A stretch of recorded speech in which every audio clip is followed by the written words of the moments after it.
दर्पण कहानियों की एक श्रृंखला है जो समाज के अनदेखे प्रश्नों को सामने लाने का प्रयास करती है। कहानी नैतिकता, अब तेरी बारी है।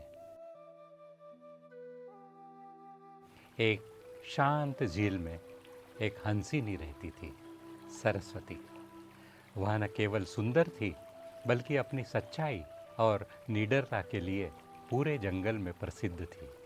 जब भी कोई पक्षी या जीव किसी अन्याय का शिकार होता, सरस्वती आवाज उठाती, सलाह देती, ईमानदारी ही असली ताकत है।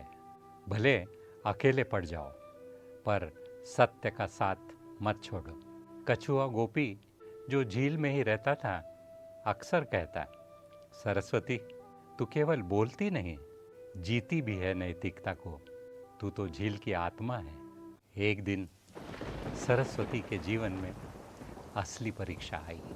उसका जीवन साथी, एक चतुर मगरमच्छ वीरू, जंगल में नए तालाब बना रहा था। एक दिन यह पता चला कि वह कई छोटे जीवों की जमीन हड़प कर अपनी योजना चला रहा है। पूरे जंगल में अफवाह फैल गई कि सरस्वती को यह सब पता था, फिर भी वह चुप थी। सबकी निगाहें अब उस पर थी।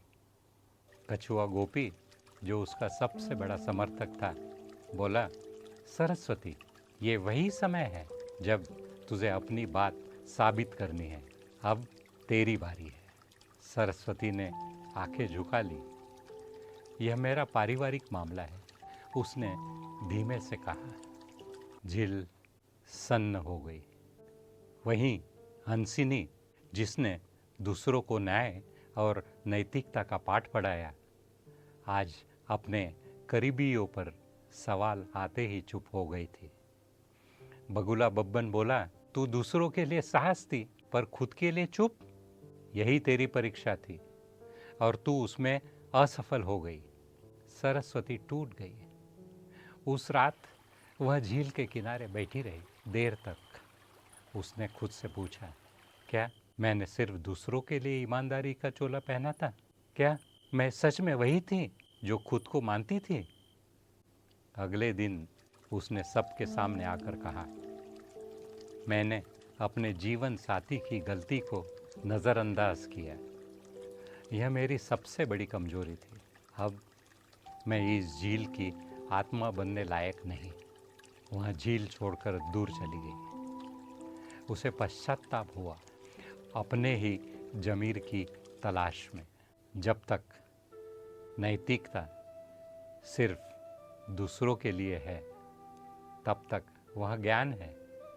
लेकिन जब अपनी बारी आए और हम वही करें, तब वह चरित्र बनती है। और चरित्र ही असली नेतृत्व है।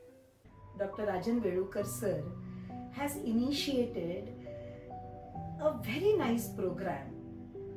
Social issues which need to be dealt have been presented in animated story formats wonderfully well for our youth, and the issues which are taken are so pertinent and related to our living in this gregarious society for the larger social good.